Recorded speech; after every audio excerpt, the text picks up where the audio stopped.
തിരുവചന സന്ദേശങ്ങൾ ശ്രവിക്കുന്നതിനായി ഭാഗ്യവചനധാര ഇന്ന് തന്നെ സബ്സ്ക്രൈബ് ചെയ്യുക. ദൈവം നിങ്ങളെ അനുഗ്രഹിക്കട്ടെ. ദൈവ തിരുനാമത്തിന് മഹത്വമുണ്ടായിരിക്കട്ടെ. ഭാഗ്യവചനധാര ശുശ്രൂഷയിലേക്ക് ഏവർക്കും സ്വാഗതം. വിശുദ്ധ യോഹന്നാൻ എഴുതിയ സുവിശേഷം 10-ാം അധ്യായം 10-ാം വാക്യം. യേശു തമ്പുരാൻ പറഞ്ഞു, മോഷ്ടിപ്പാനും അറുപ്പാനും മുടിപ്പാനുമല്ലാതെ കള്ളൻ വരുന്നില്ല. അവർക്ക് ജീവൻ ഉണ്ടാകുവാനും സമൃദ്ധിയായിട്ട് ഉണ്ടാകുവാനും അത്രേ ഞാൻ വന്നിരിക്കുന്നത്. ജീവിതം നൽകിയവനാണ് ജീവിത നിർമ്മിതി എപ്രകാരമായിരിക്കണം എന്ന് പറയുവാനുള്ള അധികാരമുള്ളത്. സൃഷ്ടാവായ ദൈവം സൃഷ്ടിയെക്കുറിച്ച് ആഗ്രഹിക്കുന്നത് ജീവിത നിർമ്മിതി സമൃദ്ധിയായ ജീവന്റെ അനുഭവമാകണമെന്നാണ്. സമൃദ്ധിയായ ജീവൻ നൽകുന്ന ദൈവമാണ്.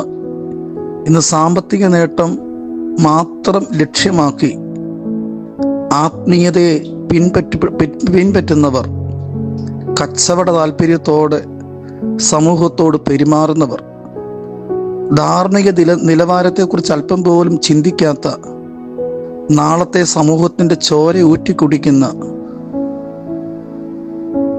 ഒരു വിപണന സംസ്കാരം നമ്മുടെ ചുറ്റുപാടുകളിലുണ്ട്. അവിടെയാണ് യേശു തമ്പുരാൻ പറയുന്നത്, മോഷ്ടിപ്പാനും അറുപ്പാനും മുടിപ്പാനുമല്ല യഥാർത്ഥ ഇടയൻ കടന്നു വരുന്നത്. യഥാർത്ഥ ഇടയൻ ജീവൻ നൽകുന്ന ഇടയനാണ്. സമൃദ്ധിയായി ജീവന്റെ അനുഭവത്തിലേക്ക് നമ്മെ നടത്തുന്നവനാണ്. പ്രിയമുള്ളവരെ, ഈ ലോകയാത്രയിൽ പ്രത്യേകിച്ച് ഒരു നോമ്പ് കാലത്തിലൂടെ നാം മുൻപോട്ട് കടന്നു പോകുമ്പോൾ എങ്ങനെയാണ് ജീവൻ നിലനിർത്തുവാൻ, ജീവന്റെ കണികകളുടെ സംരക്ഷകരാകുവാൻ നമുക്ക് സാധിക്കുന്നത്?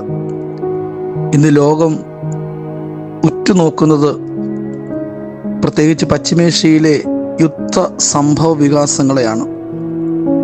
പലരും ഭയത്തിൻ്റെ നിഴൽപ്പാടിലാണ്.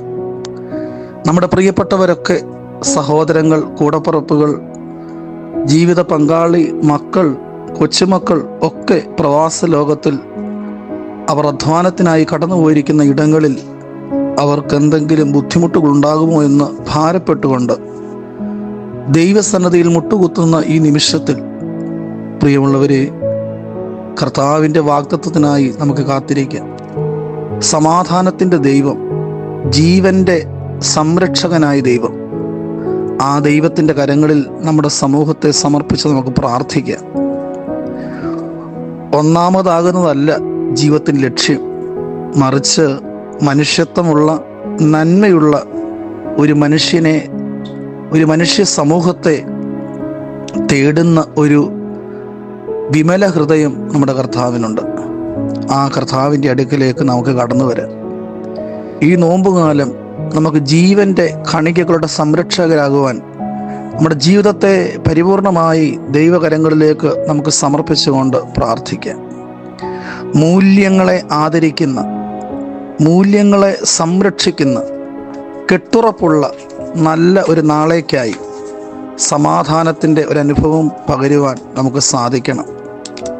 എല്ലായിടവും ആത്മീയ സുഗന്ധം പരത്തുവാൻ നമുക്ക് കഴിയണം. മഹാകവി കുമാരനാശാൻ്റെ സുന്ദരമായ കവിതയാണ് പൂക്കാലം. ആ കവിത ആരംഭിക്കുന്നത് തന്നെ ഒരു പൂക്കാലം ആസ്വാദക ഹൃദയങ്ങളിൽ സൃഷ്ടിച്ചുകൊണ്ടാണ്. പൂക്കുന്നിതാ മുല്ല, പൂക്കുന്നിലഞ്ഞി, പൂക്കുന്നു തേന്മാവ്, പൂക്കുന്ന ശോകം. പ്രിയമുള്ളവരെ, നോമ്പുകാലം ഒരു ആത്മീയ വസന്തകാലമാണ്, ഒരു ആത്മീയ ശിശിരകാലമാണ്. ഈ വസന്തത്തിലേക്ക് ലോകത്തെ മുഴുവൻ തിരികെ കൊണ്ടുവരുവാൻ നമ്മുടെ പ്രാർത്ഥന, നമ്മുടെ ഉപവാസം, നമ്മുടെ കണ്ണുനീര്, നോമ്പിൻ്റെ അനുഷ്ഠാനങ്ങൾ സാക്ഷാത്കരിക്കട്ടെ എന്ന് പ്രാർത്ഥിച്ചുകൊണ്ട് നിർത്തട്ടെ. ദൈവം ഹൃദയങ്ങളെ ശുദ്ധീകരിക്കുകയും പരിശുദ്ധാത്മാവ് ഹൃദയങ്ങളെ രൂപാന്തരപ്പെടുത്തുകയും ചെയ്യട്ടെ. ആമേൻ.